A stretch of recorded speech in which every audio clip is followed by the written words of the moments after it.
can actually work on what I had originally planned to work on because my machine was in the way and I had to get it out of the way. So, got my buddy's Pro XP, and we're going to be doing a gear reduction. Unfortunately, it rained today, so she's a little wet, but you know, we ain't worried about that. He is going to be doing the Turbo R gear reduction, which is essentially the 19% stage 3, or sorry, stage 2, and the, I think it's the Ranger low, whatever the heck they call it. It's the 2567 low gear set. The gears got rained on, so I'm going to have to oil them up, but that'll be alright. The Turbo R has a 19% stage 2 gear reduction, which is an overall reduction, so that's high, low, and reverse. And this is, I think, the 2350, I think that's what it is what's in the Turbo R's. And the new, I think the 25 Plus Pro XPs actually come with this already. However, they messed up, and I don't know why they did this. So the Turbo R has an extremely high gear. Like, it's stupid high. The Pro XP, the pre-25 Pro XPs, have a nice high gear. It's much lower, but it's still plenty fast. So for the type of riding we do, it's much better. So they gave the new Pro XPs the Turbo R transmission, basically. So they got the better low and the better reverse, but the way too high. So for this particular model, though, we're giving it the Pro, or the Turbo R reduction, which is stage 2, 19%. And low gear, which is 20, I think it's 23, 67, or 25, 67. I'll have the part numbers in the description down below once this video posts. But this little bitty guy, the new low gear. Well, this goes on the like the input shaft, whatever the hell it is, the shifter shaft. I'll show you guys later. It's hard to explain. Anyway, there's a shaft that has high and low gear on it. They have these notches on it. The notches are how it locks into gear, your shifter. So that's what I mean. Sorry. Anyway, there's fucking water everywhere. God dang. Sometimes Mother Nature just hates me. It's like if I'm going on a ride, it's raining. If I got something to do outside, it's raining. If I got to work on a side-by-side, it's raining. I get no breaks ever. Mother Nature hates me. I'm gonna get some stuff set up, and then we'll get back to showing you what you got to do to pull the transmission and stuff, which there's a million videos out here, but this is just how I do it. So I'm gonna roll my little machine over here. Alright, so to get that thing out, you have to take this bumper off, take this rear fascia off, take the muffler off, intake, wheels, you gotta take the hub off, so you can get the axles out, get the clutches out, the cover, inner cover, both clutches. It's probably easier to drop the shocks or take them off completely, so you can drop everything down and push it out of the way. Probably want to go ahead and remove the bed. It's not like you have to do it, but it's probably easier to do it, because the two primary ways of getting enough room to pull that thing out is to either loosen the intake manifold or the plenum so you can raise it up, or loosen the motor mounts so you can raise the motor, like tilt the motor up, and you can run a bar across the top and then a strap around the motor or like the exhaust header and give you a little room to move up. Or you can lift it up with like a crowbar or something and put something under it. I'm gonna start tearing this thing apart. I'm gonna get the wheels and tires off first so I can lower it back down on the jack stands. And then I'll start pulling stuff apart. So I'm gonna set you guys up somewhere so you can see. And then I'm gonna get to work. Also, for the love of God, if you have aftermarket wheels, get rid of the damn lug nuts. Get some spline lug nuts, please. Please. If you're watching this, Nick, I'm talking to you.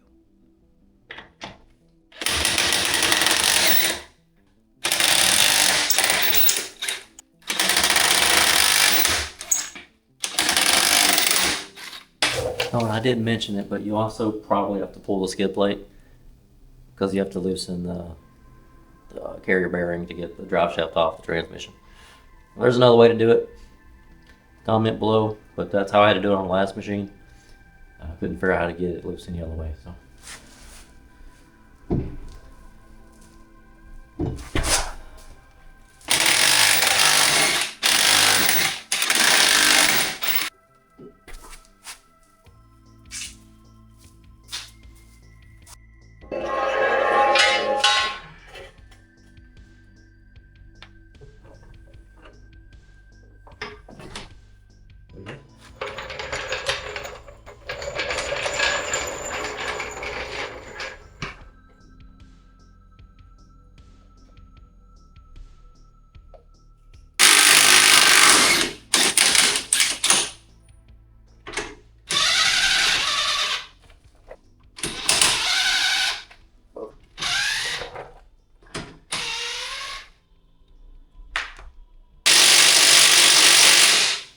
Well, whoever put these on fucking didn't plan on ever taking them off. For the record, over 200 pounds of torque on the radius rod bolts. Maybe a little too much.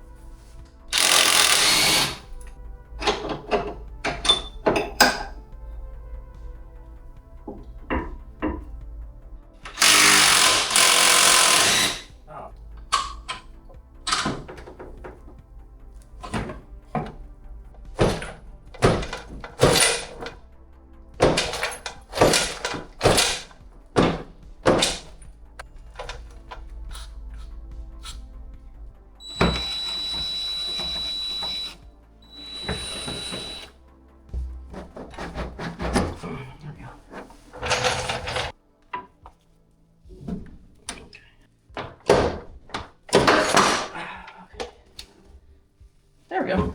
Got that one. One down. 28 to go.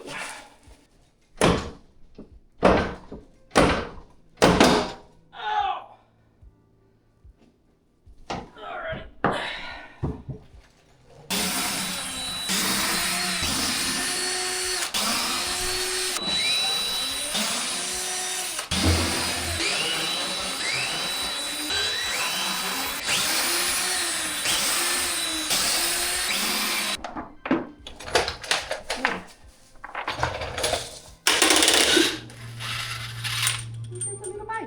So, clutch is next.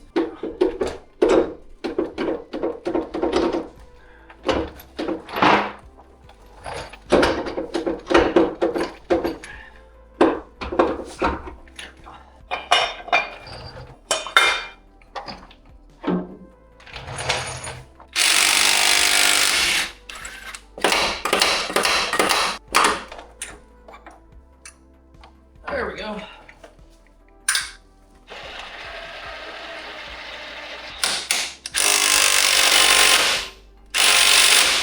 One eternity later. I had to cut the camera off for a minute because I had to experiment a little bit. This thing's a pain in the ass to get off. Ended up, I don't know if you can see it, it's hot. So ended up greasing the threads, well, not grease, but like oiling up the threads real good and running it in. and then heating up the sheave, which mostly around here, just trying to expand it. And tapped it with dead blow a couple times, knocked it loose, and then I was able to run the puller end more, and it popped right off. So if you guys have a hard time with your primary, that's why. So I'm not gonna undo that yet because it's hot. I'm gonna take this inner cover off. Well, it's more like a shield, but this inner shield off, and then you can get to all the mounting bolts, which some of these go through the transmission and the motor mount. So be careful when you take these apart. Make sure you're ready for it to kind of settle. So if you're planning to do anything else, kind of do it now. But me, I'm just gonna go ahead and start pulling this stuff out, and then I'm gonna wait on these inner bolts for a minute. So I'm gonna go ahead and I'm gonna loosen the drive shaft. I'm gonna go ahead and pull the skid plate, take the bed off, and do all the other odds and ends before I actually drop like this part down, because I need to be able to get back here to the transmission mount and the plenum and stuff like that. So. All right, I think I am gonna go ahead and pull this shot. Just get out of the way. I gotta fight with it later.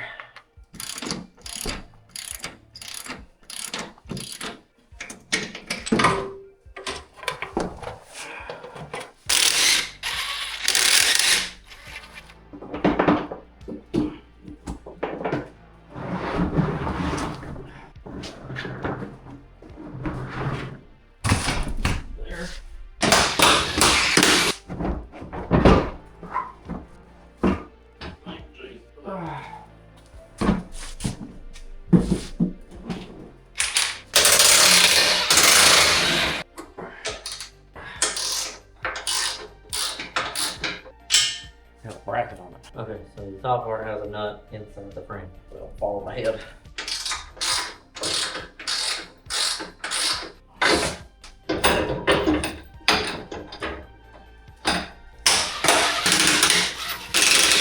So now, gotta get this guy off. Hot, shit. Ow. It is not moving at all. Holy shit. We'll come back to that one. See? That's how the other one's supposed to go. It didn't go. So, I have all the tools, I promise.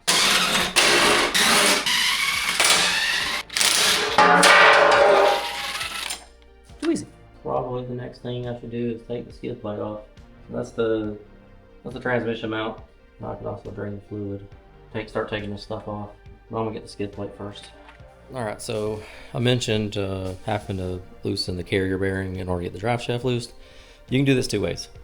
You can either take the center console out, which means taking the seats out, taking all that crap out, and undoing the two bolts on the carrier bearing from the top. Or you can do this method of dropping the skid plate, and then there's 4 bolts and 1 screw that hold that cross member in, and then it loosens the carrier bearing and you can move it around. I prefer to do this method. 1, it gives you a chance to inspect your cross member. 2, it gives you a chance to clean out your skid plate because it's nasty. And so that's what I like to do, because I don't like taking out the damn center console. I have a 4-seater, and taking out center console is a pain in the ass.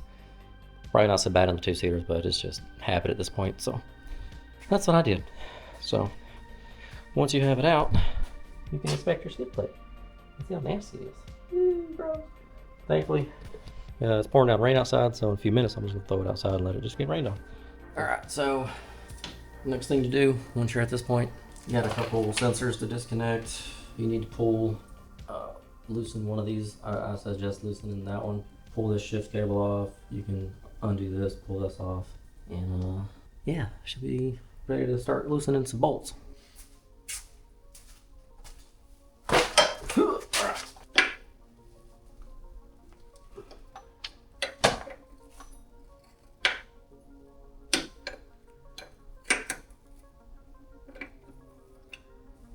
So that's a 19, just loosen it enough to pull it out.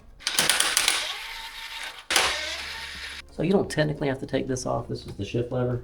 However, when you're pulling the transmission out, there's a chance it gets hung on something, so it just kind of dangles there. So just take it off for now. Mud gets on everything. Everything. Crusty and hard to remove. So while you're taking stuff apart, throw some oil on there. Some penetrating oil or something. Some grease. one sensor here. This one just pops out. It's like a little push pin. This clip has it just has like a little push pin that goes into the side of the transmission. That one just pops out. Then same thing here, just a little push pin.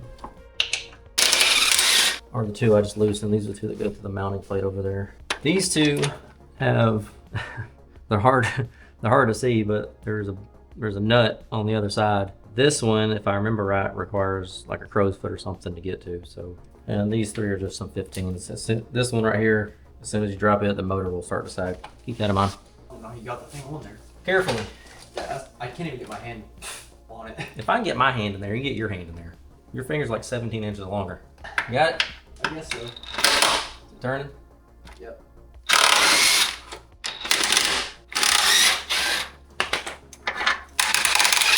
So these are going to be weighted, so they won't come all the way out yet. Like the transmission's sitting on them. That one came out. So many clips. Got them. Alrighty. Look at that. Ain't that pretty? That's how much space you get to do that.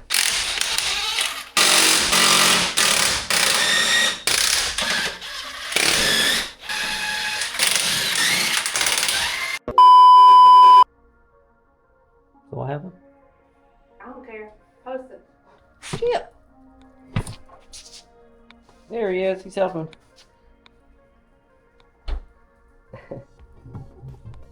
Jimmy, what you doing, bro?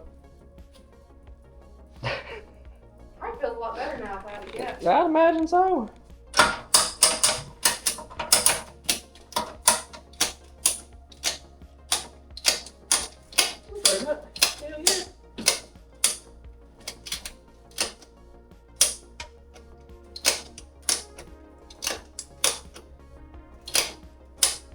Look at all that extra room we get when we raise this shit up. Chip, what are you doing? I don't investigate this damn stove looking funny at me. Chip, you trying to help? Please don't torque your drain bolts to like 900, please. Hey, buddy. You helping me out? You helping? You help me torque it down? You help me drain the fluids? You help me? You being a trooper? I can't hold the stove very well. So, you just be able to tilt this bitch.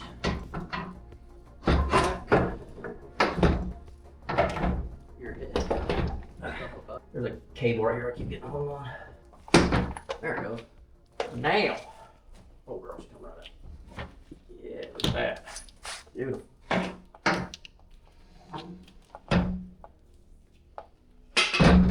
Shit. Ugh, she's kind of heavy, man. I mean, it's a block of metal.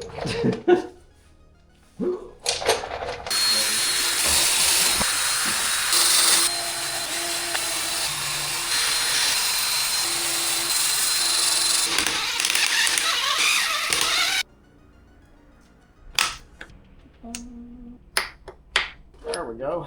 The way the gears sit inside, it's way easier to put it all back together if it's in high. Also, there's detents on the gears in the shifter that only line up if it's in high. So when you put it back together, it helps you line this shit back up too. I think you dropped that. No, don't come apart.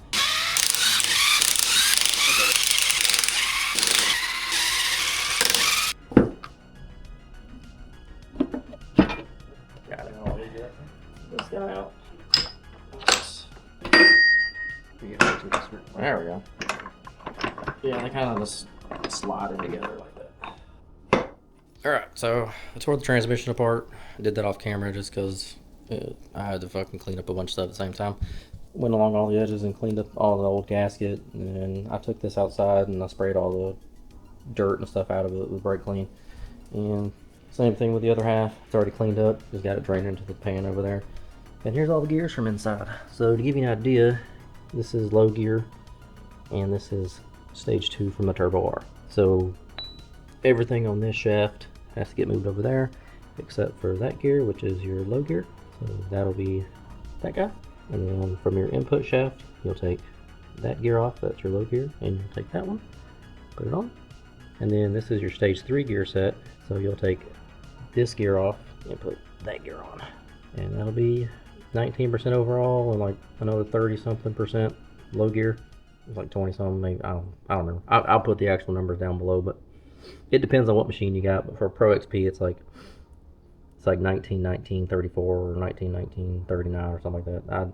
Whatever the heck it ends up being, 40 something. I'll put it below. But that's your final drive, that's your shift stuff, and this is just a balancer. I don't have any fancy workbench or nothing. I got a pretty limited space in my garage, so I tend to just kind of work on the floor here. I won't be able to finish today. I got some plans here in a little bit, but I am gonna try to knock out this input shaft real quick and try to get it back together. You are gonna need a bearing puller. I recommend a smaller one. And then dead blow for knocking bearings back on, and then a couple of sockets or whatever size you need for whatever bearings. Remember to try to hit the inside races if you can. If you can't, the outside's fine. Like they're not so tightly fit that you're gonna break anything by banging the bearings on. Just make sure they're straight. Like unlike an X3 where the bearings are pressed on with a hydraulic press, the razor is not nearly like that. They're a lot easier. So here is your input shaft. Fun fact: if you do a gear reduction on a Turbo R and you want to change out your high gear, you need this shaft right here. So I'll be doing a video on that too later, because I'm doing my gear reduction in my Turbo R. Oh, you're also gonna need a bunch of C-clip pullers. And what I do is I put this stuff in order that I take it off. Got him. And you can see size difference. It's substantial.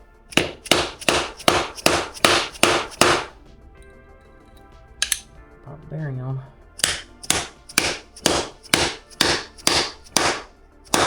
Told you they're going pretty easy. And that's it. Then this is the other one. Washer. Different size on those. This one's quite a bit bigger. This is to offset how much smaller the other gear is. Back down there like that.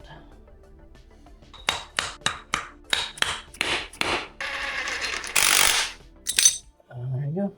In there.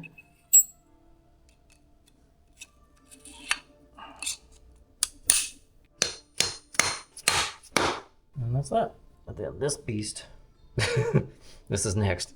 Tomorrow. All right, so next, I'm gonna tear apart the reverse shaft. This thing comes apart in two pieces. You have the upper half, which is your high gear, or sorry, your low gear side, and then you have the lower half, which is your reverse and high gear side. I usually start with this side, and I'll break it down piece by piece, separate it over here, and then I'll tear apart the other side, break it down piece by piece, set over here. That way I keep them separate.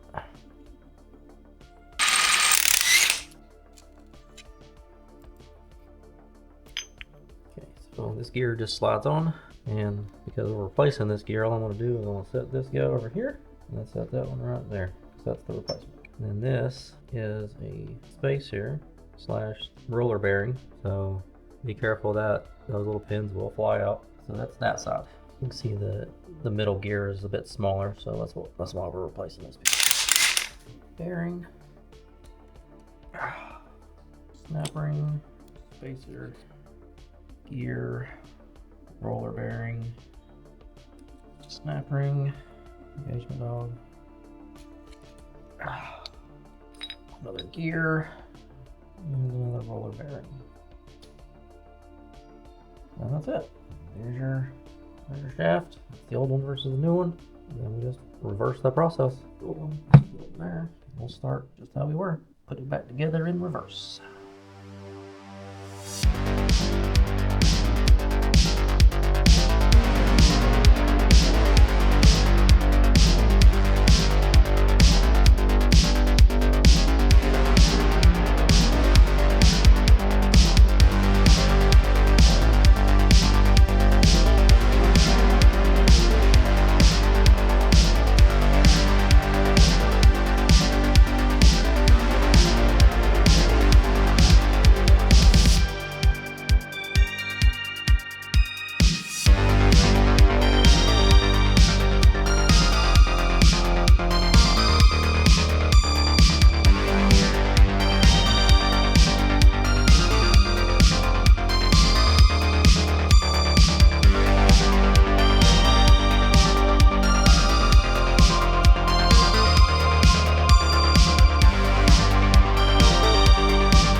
gear set.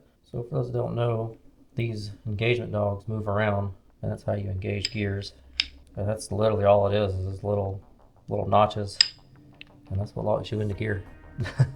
It ain't much. Little bitty dogs. And if you ever hear the old famous Polaris transmission when it pops out of gear, that's what's happening. It's literally this thing right here cracking off on that over and over and over because it hasn't fully engaged. So over time that will round off the edges of these notches, and then eventually they'll stop engaging fully. But it gives you an idea of how that works. And of course, here's our old gears. All these are gone now, but keep them together because, you know, it might be someone with a pro that wants to replace theirs because they've got broke or worn out or something. Not everybody wants the super low gear. It's more for us rock crawlers and stuff. All right, so all of this stuff kind of goes back together as a little puzzle. There's a few pieces that kind of fit together better than others. The most difficult piece to get in with this 3-piece is the input shaft because you have to feed it through, and I don't have an actual table set up for this, so it's a little bit complicated. Over. There we go. So now I'm on the table. If I don't know, let's say table. It's a cooler, let's be honest with ourselves. And then that will sit right there. Pop that guy in, and pop these guys in. And that's it. It combines those two gears together. So, next, put this big boy in. Now we gotta get the shifter set in. This thing's a little complicated, but the whole reason you put it in high when you're tearing everything apart is because that's the simplest way to get this thing back together. You kind of just raise everything up to get it in position, slide it in, and then that should pop right in. And then this guy, if I remember right, high is all the way over. You have 3 pins that need to get lined up. Just kind of just line them up here. Slide them in one at a time.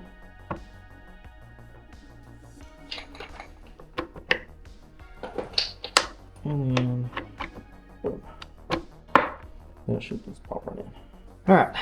Once you're finally ready to put this thing back together, you need to clean the case edge, seal area, gasket area, clean up real good. I just take just a wire brush to it. And then I have some wax and grease remover that I use for wiping off the edge before I put the gasket maker down. Doesn't take a whole lot. Trying to make sure there ain't no grease on the edge so that the gasket maker sticks. And you want to do this to both sides and the shift cover too. You have a few options for gasket maker. The main things is that it's vibration resistant and oil resistant. Super gray and super black are both meet that criteria, so you know, pick your poison, whichever one you got laying around, both work. I unfortunately do not have the nozzle for this anymore, so we're going to get a little silly the gasket maker. You don't actually need a bunch, so.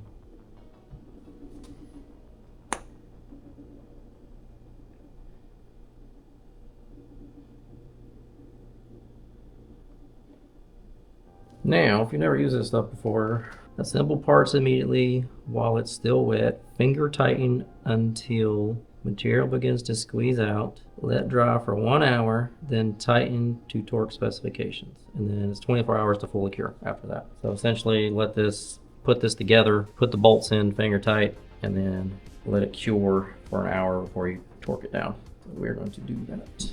And then I'll put the top piece on with the gear shifter and stuff. And then I'll clean up the squeeze out and stuff like that.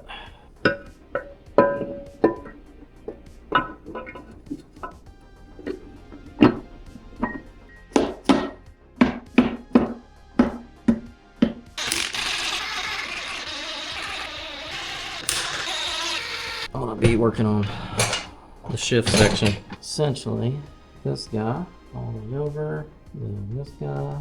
Remember to line up. Hard to see, but there's notches in here, and the reason why you put it in high gear is because both gear sets have notches in them that tell you exactly where to put it. Keep it simple. So line up the notches, slide it right in, and this guy should slot in. And all of these are keyed, so they tell you exactly where to put them.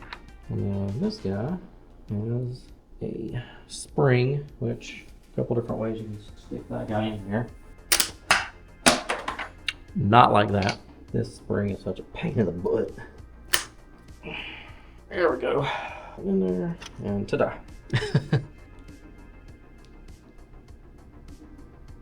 There's a method to this madness.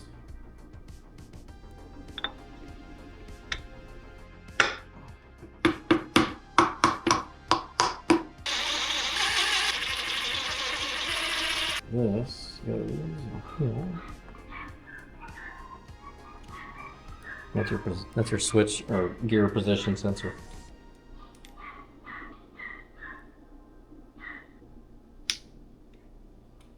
And what's that? There's a washer, a spring washer, gets like bent that you have to compress, and then a C-clip.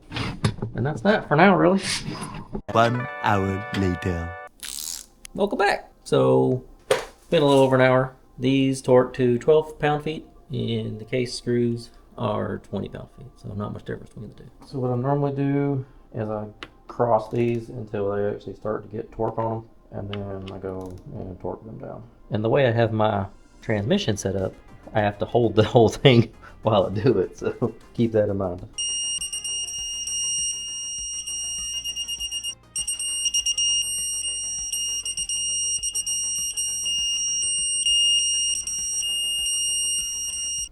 Once that's done, slap that thing back in there. Okay, pretty much the simplest thing to do. Set the output shaft section in, rotate it in. Damn cables.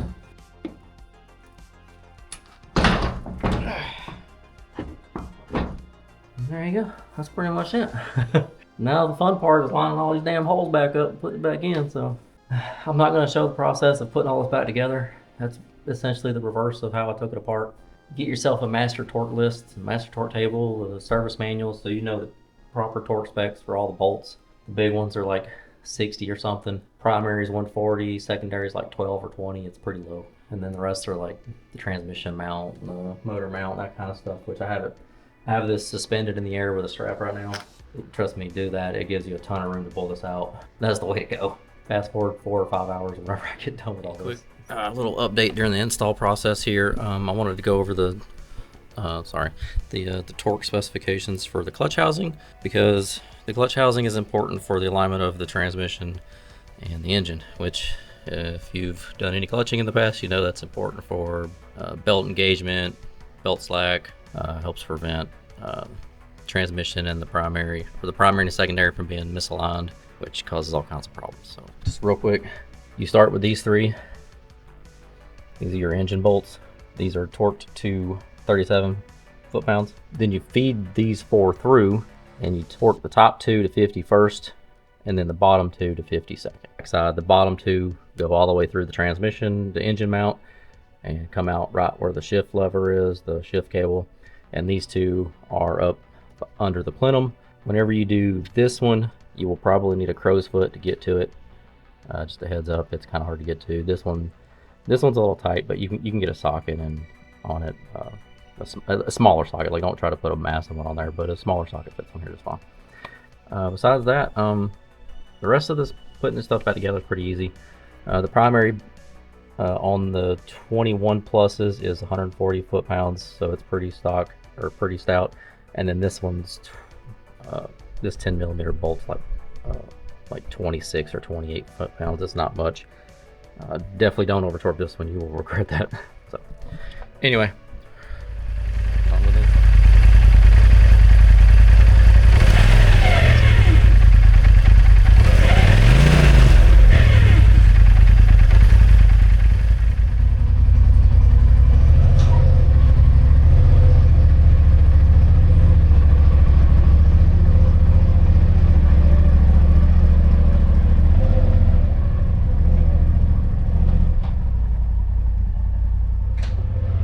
Going on, guys?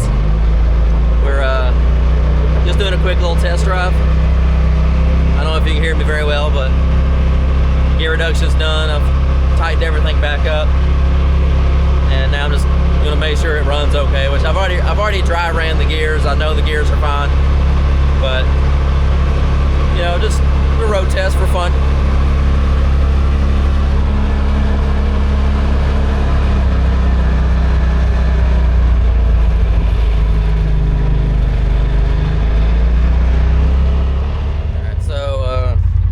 same thing I told my Eric last time when I did his side-by-side.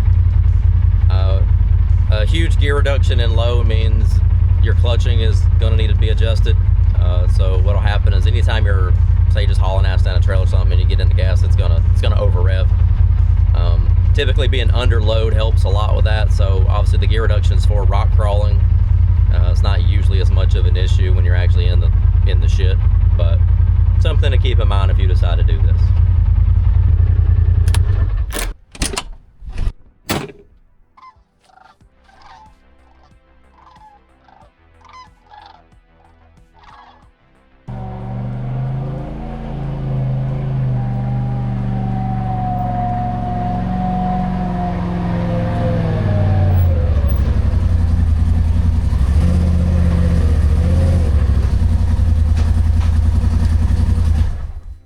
Alright guys, that's it for this video. Forgot to film a actual intro with the other machine, but just wanted to say, you know, thanks for tuning in. We do have merch and stuff available on our website if you guys are interested. Support the crew.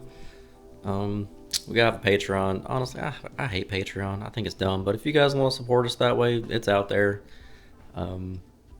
We will be at Indian Mountain at the end of the month. By the time this video comes out, it should be before the end of the month, so your mileage may vary. I have a couple of other garage videos planned. Like I said, I got a gear reduction planned for this guy because I plan to get bigger tires. Also, I hate how high is. Like, high is useless to me. I mean, it's still usable. So I will have another video coming soon for this machine. Plan to do a gear reduction on it, same as the other one, but I'm going to go a little bit lower overall and a little bit lower, or a lot lower on high gear, because high is too much, too high, and I want to have it a little bit more usable for trail riding. Plus, might be some bigger tires in the future. We'll see. You know, this is my crawl baby, so she don't go very fast very often. But I also have plans to do another video on some parts that may be in the corner over there. I'm not sure yet if that video will be before the gear reduction video. We'll see. But until then, guys, I appreciate y'all tuning in. Make sure you like, share, subscribe, tell your buds about all the cool stuff we do or don't do. I mean, it's whatever. I'm gonna do this for fun, so I appreciate you guys regardless. You know, you guys take care.